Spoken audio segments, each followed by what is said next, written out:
ده واحد من اعظم المهاجمين المحترفين في تاريخ الاهلي. ده مش بس عشان امكانياته كبيرة، لا وكمان بسبب ارقامه القياسية مع النادي الاهلي. ازارو مش بس كسر ارقام وسجل اهداف، ازارو كمان تسبب في كسر شاشات بسبب الكور السهلة اللي ضيعها، وكمان كان لعيب شمال افريقي مؤصل صايع يعني. لو مهاجم ضيع الفرص اللي ضيعها ازارو مستحيل كان يتحب زي ما جماهير الاهلي بتحب ازارو. وفعلا يا اخي القبول ده بتاع ربنا. التوربيد والهداف ازارو راح فين وسبب رحيله وارقامه مع الاهلي، كل ده واكتر في الفيديو ده. بس في البدايه كده حط لايك وشير ويلا بينا نبدا. في موسم 2017 لقينا الاهلي بيقول هتعاقد مع لاعب سوبر من الدوري المغربي. وقتها كان ازارو الهداف هناك ومكسر الدنيا، والغريب انه ما بيلعبش ولا في الوداد ولا في الرجاء ولا حتى في نهضة بركان المغربي، لا ده في الدفاع الحسني الجديدي، وحصل معاهم على وصيف الدوري وسجل معاهم في موسمين 18 هدف وصنع 13 هدف، كل ده في 48 مباراة فقط. وكمان يعتبر واحد من 3 لاعبين فقط محليين كانوا بيمثلوا منتخب المغرب في الوقت ده، وكمان مسجل 9 اهداف مع المنتخب المغربي للمحليين في 13 مباراة فقط.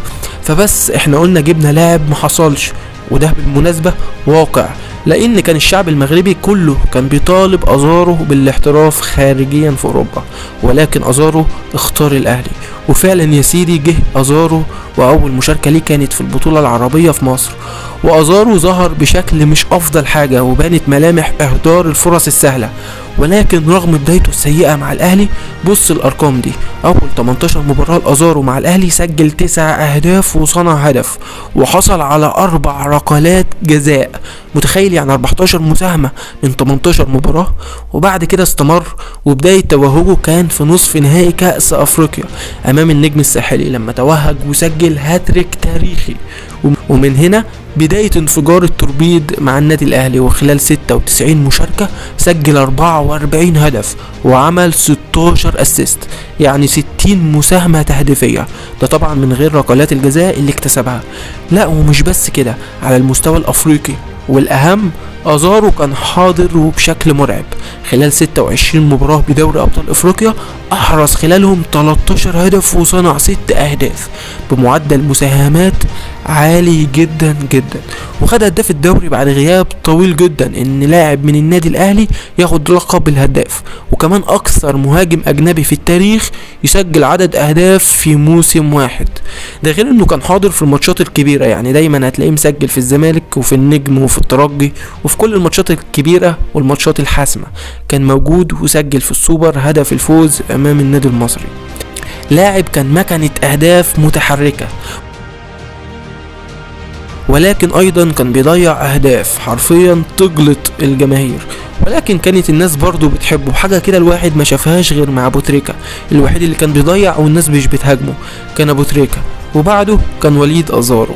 ولكن الاهلي بعد ما تعاقد مع اليو بادجي واجاي لعب فيرود مع فايرر، ازارو اتركن نهائيا لان فايرر كان عاوز مهاجم بمواصفات مختلفة، كورته حلوة ومهاري وبيشارك في التحضير، وده طبعا اللي مش بيمتلكه التوربيد وليد ازارو. فقرر الاهلي في 2020 اعارته للاتفاق السعودي، ولعب 7 مباريات سجل 3 اهداف، فقرروا شراؤه من النادي الاهلي بعد عدم الرغبة في رجوعه من النادي الاهلي. لعب مع الاتفاق 42 مباراة سجل 11 هدف وصنع 6 اهداف. ولكن زي ما انتم عارفين الكرة السعودية لو لقت الافضل منك بتتخلى عنك بكل سهولة، وده طبعا مش في الكرة وبس، ده طبيعة العمل في السعودية بشكل عام.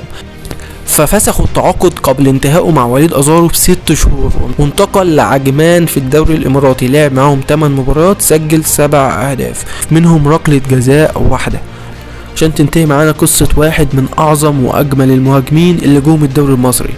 في النهاية ما تنساش تقول لي عاوز فيديو من سلسلة راح فين عن مين، وما تنساش لايك وفولو وتشترك في القناة على اليوتيوب وتتابعني على الفيسبوك لو انت اول مرة تتفرج عليا، واشوفك في فيديو جديد. سلام.